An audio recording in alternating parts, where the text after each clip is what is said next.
Street Genius, Part 68.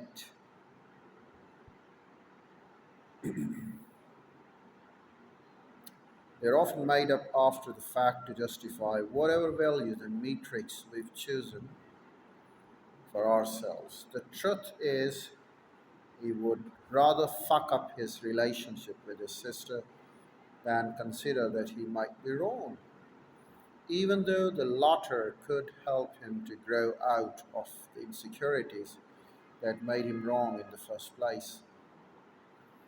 I try to live with few rules, but one that I've adopted over the years is this: if it's down to me being screwed up or everybody else being screwed up, it's far, far more likely that I'm the one who's screwed up.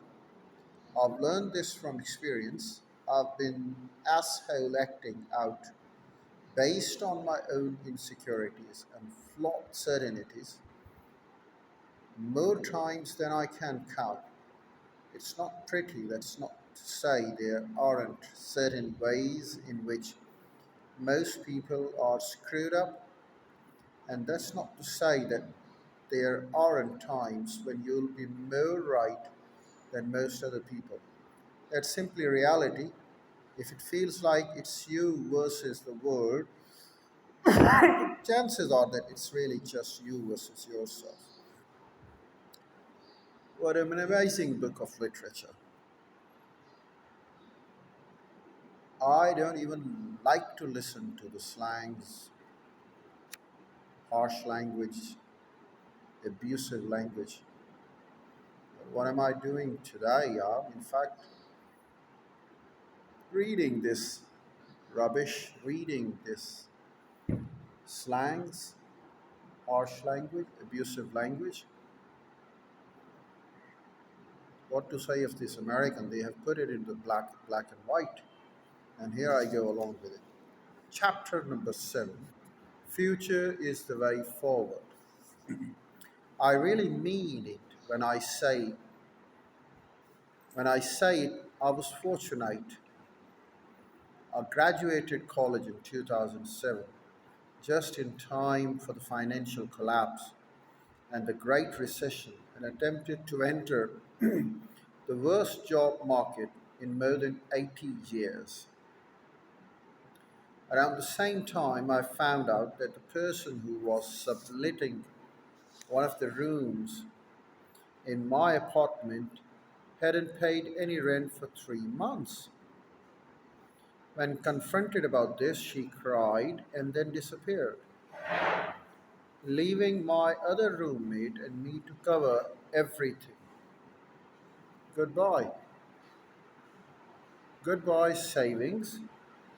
I spent the next 6 months living on friend's couch, stringing together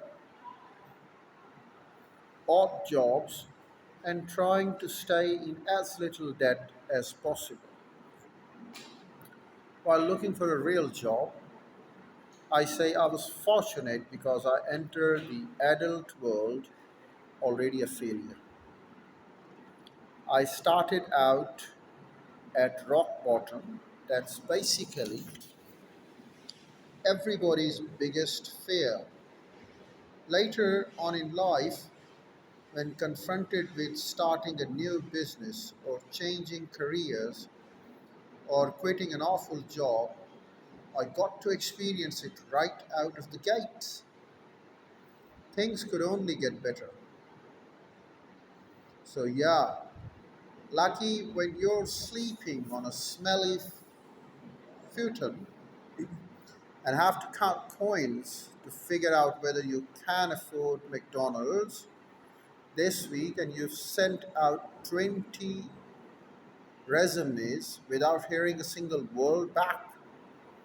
Then starting a blog and stupid internet business doesn't sound like such a scary idea.